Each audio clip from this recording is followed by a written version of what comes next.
이동환 TV 나와서 꿀팁을 안 드리고 갈 수가 없지 않습니까? 그래서 아주 솔직히 말씀드리는 건데요. 비싼 콜라겐 말고 적당한 가격의 콜라겐을 꾸준히 먹는 것이 좋다는 것입니다.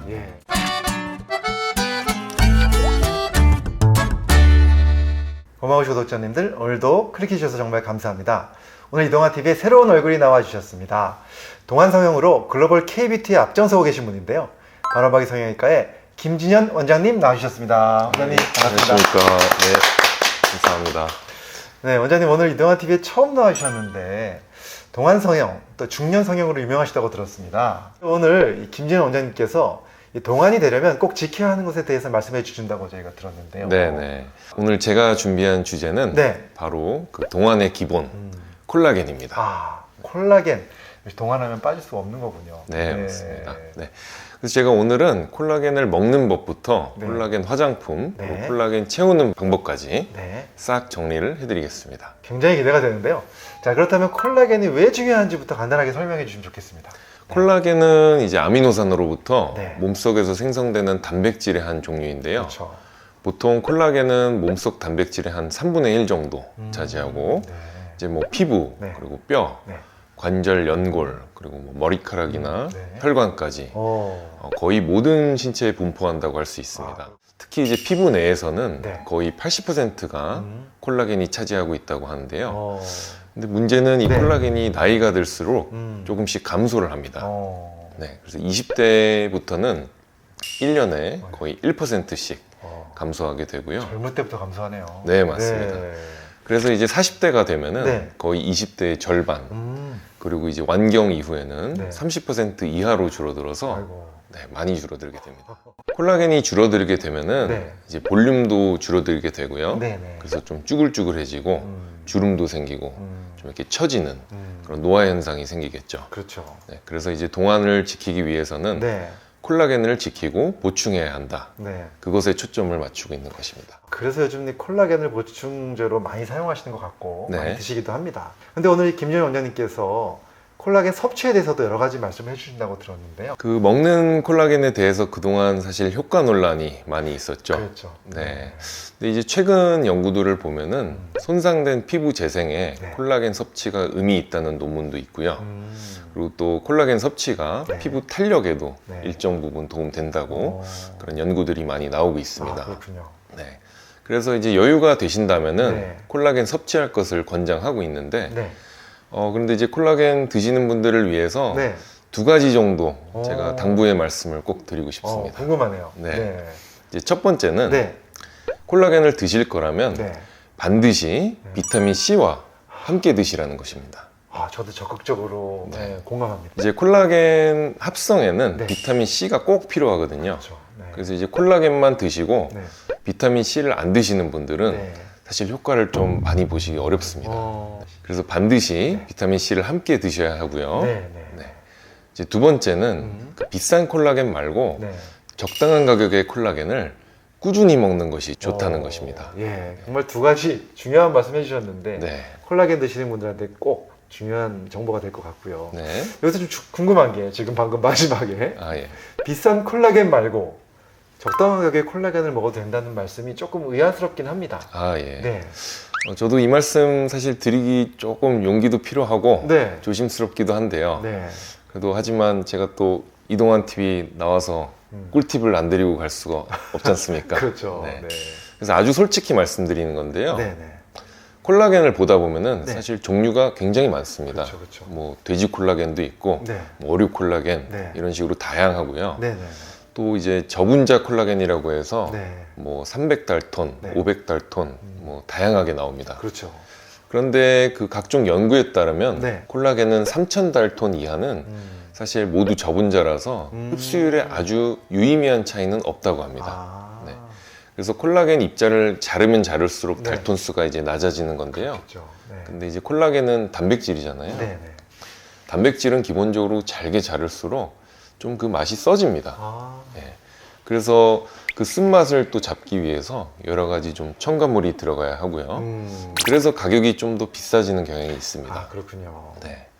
이제 또 먹는 콜라겐은 소화 과정에서 아미노산으로 분해가 되었다가 흡수된 아미노산이 다시 콜라겐으로 재합성되는 과정이 필요하거든요. 네. 그래서 따라서 흡수율이 걱정되신다고 네.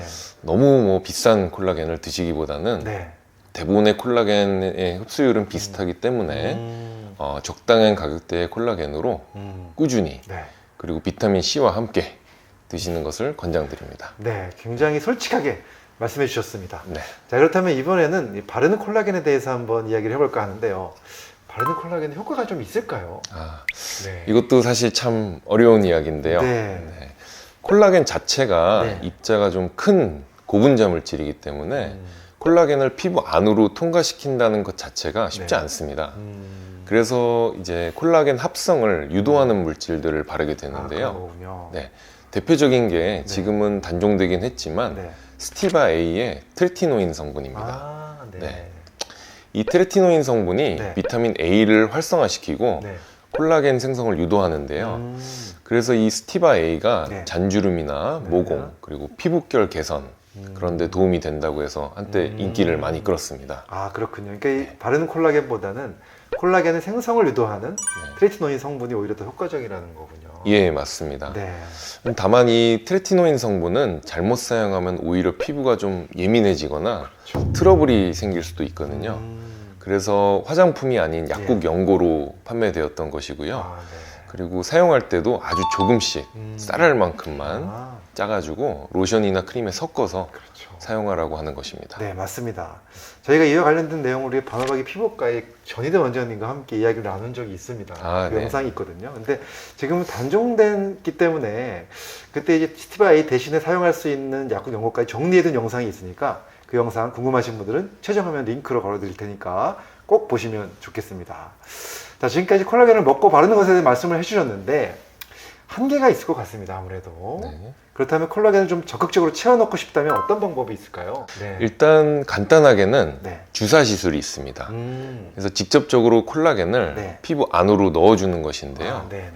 대표적인 것이 이제 스컬트라 그리고 주베룩이 있겠습니다. 과거에 콜라겐 부스터로 많이 사용했던 건 스컬트라인데요. PLLA라는 성분으로 이루어져 있고 이것이 분해되면서 콜라겐 생성을 촉진시키면서 이제 볼륨을 증가시킵니다. 그래서 마치 이제 필러와 비슷한 효과를 나타내는데요. 다만 스컬트라의 경우에는 입자가 좀 큰 편이어가지고 피부 진피층에는 직접 적용하기가 어렵고 이제 잘못하면 좀 딱딱한 그런 덩어리들이 생길 수 있습니다. 그래서 이런 문제점들을 좀 보완한 게 주베룩입니다. 주베룩 많이 나온 얘기인데요. 이제 주베룩의 경우에는 입자가 조금 더 작은 이제 고분자 PDLLA라는 성분하고 히알루론산을 결합한 성분인데요. 피부에 주입해서 콜라겐 재생을 유도해서 느슨해진 피부 조직을 좀 탄탄하게 만드는 데 도움을 줍니다. 이런 콜라겐 주사를 맞게 되면 효과가 어느 정도 가는지 좀 궁금합니다. 이제 스컬트라와 주베룩 모두 콜라겐 생성을 촉진하는 부스터 시술인 만큼 이제 시술을 하고 좀 볼륨이 채워지는 데에는 일정 시간이 좀 필요합니다. 그래서 저희도 보통 시술 후에 한 3, 4주 지나면 점점 효과가 나타나고 볼륨이 생기면서 좀 탄력과 주름이 개선된다고 말씀드립니다. 3, 4주 후부터 나타나는군요. 근데 이제 주사를 무서워하시는 분들도 있고 또 얼굴에다가 뭘 넣는다는 게 부담스러워하시는 분들도 굉장히 많은데 이런 분들께 추천하는 시술이 또 있을까요? 그런 분들께는 저희가 써마지라는 고주파 레이저 시술을 추천드립니다. 아마 써마지와 울세라는 많이 들어보셨을 텐데요. 이제 울세라는 좀 피부 깊은 근막층에 에너지를 쏘는 거라면 써마지는 피부 진피층에 좀 얕은 층에 주로 작용을 하게 됩니다. 그래서 진피층에 특정한 열을 좀 가해서 손상시킨 다음에 재생되는 과정에서 콜라겐 형성을 유도하는 건데요. 그러면 콜라겐이 생성되면서 진피층이 좀 두꺼워지고 그리고 탄력과 잔주름 개선에도 도움이 되겠죠. 그렇군요. 그렇다면 써마지의 경우에는 효과가 어느 정도 유지가 되나요? 일반적으로 레이저 리프팅은 한 반년에서 1년을 주기로 시술합니다. 근데 다만 앞서 말씀드린 콜라겐을 좀 꾸준히 섭취하시거나 콜라겐 생성을 유도하는 그런 제품들을 좀 함께 사용하신다면 그런 시너지 효과를 얻을 수 있겠죠. 오늘 이 콜라겐에 대해서 김유진 원장님께서 처음 출연해 주셨지만 아주 자세하게 솔직하게 진솔하게 말씀해 주셔서 저도 굉장히 재미있게 들었습니다. 우리 구독자분들께 큰 도움이 됐을 것 같고요. 앞으로도 좀 종종 저희 이동환 TV에 나오셔서 알찬 정보 주시면 좋겠습니다. 오늘 너무 수고 많으셨고요. 오늘 여기까지 하겠습니다. 네, 감사합니다. 감사합니다.